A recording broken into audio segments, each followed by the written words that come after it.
जंगल का राजा कौन? शेर। लेकिन सर्कस में डंडा जिसके हाथ में वो बनता है मास्टर और 2 मिनट में शेर राजा से सर्वेंट। इस बात से तुम क्या सीखे? ताकत इंसान या जानवर में नहीं, हाथ में पकड़े हुए डंडे में होती है। लेकिन हर कुत्ते का दिन आता है, फिल्मों में सुना होगा। और अगर उसी दिन कुत्ता मालिक के गले में रस्सी डालकर उसको सड़क पे घुमाने का मन बना ले, फिर क्या होगा? नहीं समझे? आओ डिटेल में बताती हूँ। हेलो फ्रेंड्स, मैं हूँ दीक्षा। वेलकम टू फिल्मी review of the white tiger. Balram एक सर्वेंट है, वो जिसके शरीर में खून से ज्यादा वफादारी, चमचागिरी और ईमानदारी बहती है। पढ़ने लिखने में तेज है, लेकिन फैमिली ट्रेडिशन और पुअर बैकग्राउंड इन दोनों से आजादी के लिए दूसरों की गुलामी करता है। अब मास्टर कौन है? अमीर पावरफुल जमींदार के बेटे अशोक और पत्नी पिंकी की जोड़ी, जो ताजा ताजा अमेरिका से इंडिया शिफ्ट हुए हैं। दोनों दिल के काफी भोले हैं, लेकिन दिमाग में राक्षस है या भगवान, वो फिल्म की एंडिंग में खुद पता लगा लेना। सब मैं थोड़ी बताऊंगी। अब ये व्हाइट टाइगर का किस्सा क्या है? एक स्पेशल जानवर जो सदियों में सिर्फ एक बार पैदा होता है, और हमारा बलराम खुद को उतना ही स्पेशल समझने की भूल कर बैठा है। With power comes great responsibility, मकड़ियों के सरदार ने बोला था। वैसे ही बलराम अपनी टूटी फूटी किस्मत को रातों रात बदलने की जिम्मेदारी कंधों पे उठाकर अमीरी गरीबी के खेल में चैंपियन बनने निकल पड़ा है। कहानी का मकसद क्या है? मास्टर सर्वेंट वाले गेम में दोनों प्लेयर्स की अदला बदली। और एक राज की बात बताऊं, बलराम अब अपने नाम के पीछे नौकर नहीं मालिक लिखता है। कैसे, कब, क्यों, यही सोच रहे हो? नेटफ्लिक्स भैया की शरण में चले जाओ, सारे जवाब पूरी डिटेल के साथ मिल जाएंगे। अब फिल्म देखनी चाहिए कि नहीं? जवाब है जी बिल्कुल। क्यों? खासियत क्या है? कॉन्सेप्ट नया है, कहानी बढ़िया है, और एक्टिंग की तो बात ही मत पूछो। असली टैलेंट किस चिड़िया का नाम है, इस बंदे से मिलो, जवाब मिल जाएगा। रियल इंडिया के दर्शन किए हैं? नहीं, वो टीवी न्यूज वाला पढ़ेगा इंडिया बढ़ेगा इंडिया नहीं, वो लोग जिनको जिंदगी से आसान मौत को गले लगाना लगता है और पढ़ाई लिखाई के नाम पे कागज पे सिर्फ अंगूठा लगाना जानते हैं। यही फिल्म की ताकत है, ट्रांसपेरेंसी। मतलब किसी भी चीज को जैसे का तैसा दिखाना, 0% मिलावट। तुम गरीब हो, मैं गरीब हूँ, बुरा लगता है, लगना भी चाहिए, यही फिल्म का मकसद है। अमीर वर्सेस गरीब का जो डिफरेंस सोसाइटी में जात पात से भी ऊपर है, उसने इंसान को सिर्फ एक प्रोडक्ट बना दिया है जिसका इस्तेमाल सुविधा अनुसार किया जाता है। मास्टर वर्सेस सर्वेंट, देसी शब्दों में बोलूं मालिक वर्सेस नौकर, ये जो जन्मों जन्मों पुराना रिश्ता है, इसकी शुरुआत कैसे, कहां पे होती है और आगे चलकर ये कंपटीशन में क्यों बदल जाता है, एक एक चीज डिटेल में देखने को मिलेगी। और एक मजेदार बात बताऊं, जो तुम्हारे सर पे बैठकर दिन रात ऑर्डर ऑर्डर खेलता है, वो खुद किसी के पैरों के नीचे दबा हुआ है। Your master is someone else servant to,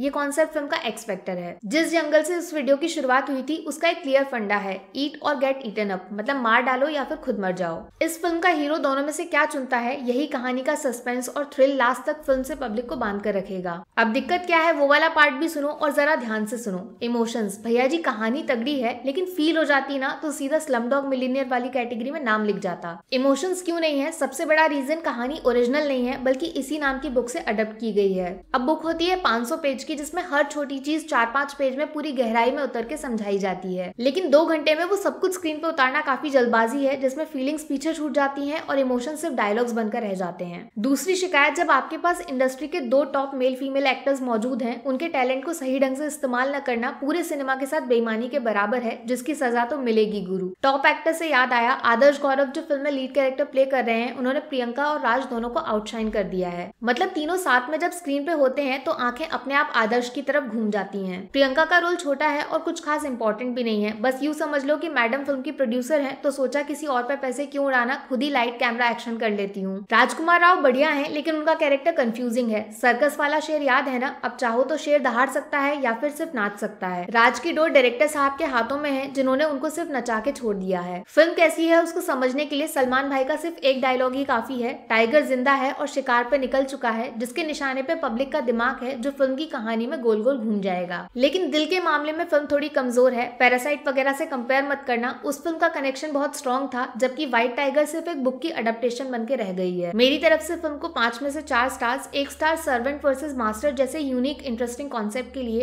1 star बिना किसी मिलावट के रूरल इंडिया को रॉ और नेचुरल तरीके से स्क्रीन पे उतारने के लिए, 1 स्टार आदर्श गौरव की 1 मैन शो वाली जबरदस्त स्ट्रॉन्ग परफॉर्मेंस के लिए, यकीन मानिए a new star is born. Half star Priyanka और राज का फेक इंग्लिश एक्सेंट, जिसकी काफी बुराई हो रही है, हकीकत में उसको इम्परफेक्ट छोड़ने के लिए, क्योंकि रियलिटी में ऐसा ही होता है। और half star rich versus poor की जंग को एक मीट शॉप पे बिकने वाले चिकन के फॉर्म में प्रेजेंट करने के लिए। This is unique. बात करूं नेगेटिव्स की, तो हाफ स्टार कटेगा मिसिंग इमोशंस के लिए, और हाफ स्टार क्राइम या फिर पॉलिटिक्स दोनों को स्टोरी लाइन में सही ढंग से यूज न करने के लिए। बाकी वीडियो में कुछ पसंद आया हो या फिर कुछ शिकायत करनी हो तो मैं आपको इंस्टाग्राम पे भी मिल जाऊंगी, वरना थोड़ा सा इंतजार करिए, मिलूंगी आपसे अगले वीडियो में। Take care, bye bye.